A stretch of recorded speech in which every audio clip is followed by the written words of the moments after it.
হৰে কৃষ্ণ।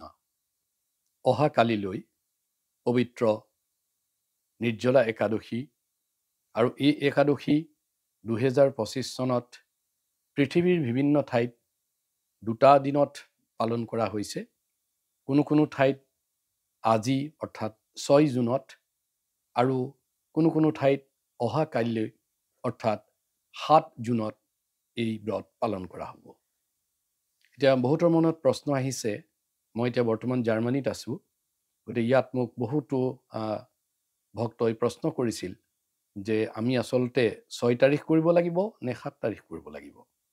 অৱশ্যে ইউৰোপৰ বেলিকা কথাটো আৰু অলপমান দুবিধাত পৰিছে, কাৰণ তেওঁলোকৰ কোনো জেগাত 7 তাৰিখ আছে আৰু কোনো জেগাত 6 তাৰিখ আছে।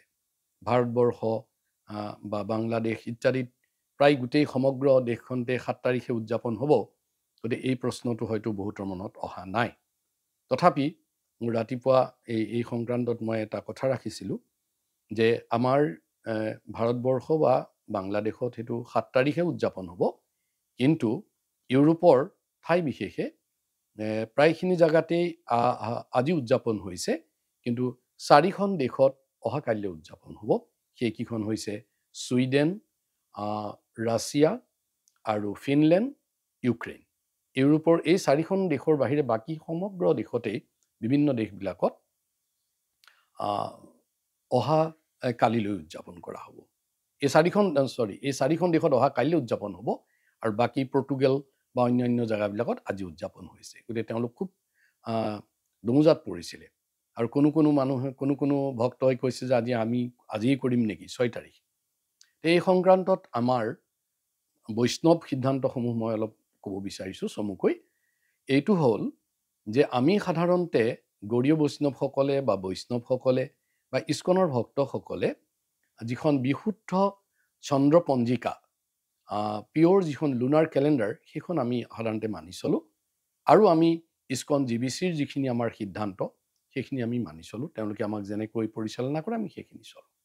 তো ইয়াৰ ভেটিটোনো কি যে অহা কালিলৈ কিয় অসমত বা ভাৰতবৰ্ষত উদযাপন কৰা হ'ব, ইউৰোপৰ বেছিভাগ ঠাইত কিয় আজি উদযাপিত হৈ আছে?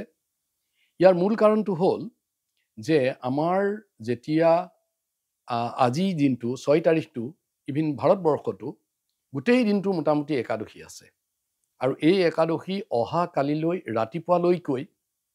ৰাতিপুৱালৈকে চলিব। অহা কালিলৈ ৰাতিপুৱাৰ ঠিক পাছত দ্বাদশী আৰম্ভ হ'ব আৰু এই দ্বাদশী গোটেই দিনটো ৰাতিটো থাকি তাৰ পাছৰ দিনা অৰ্থাৎ 8 তাৰিখলৈ পুৱা ভাগলৈকে সি বিস্তৃত হৈ থাকিব আৰু তাৰ পাছৰ পৰা ত্ৰয়োদশী আৰম্ভ হ'ব।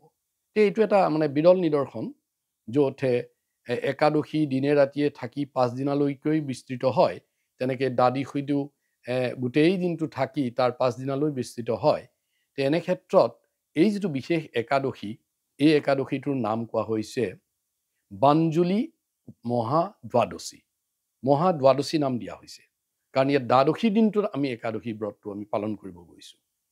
আৰু ইয়াৰ মূলতে কাৰণটো হৈছে একাদশী দ্বাদশীযুক্ত যেতিয়া হৈ আছে সেইটো আমি শুভ বুলি মানো।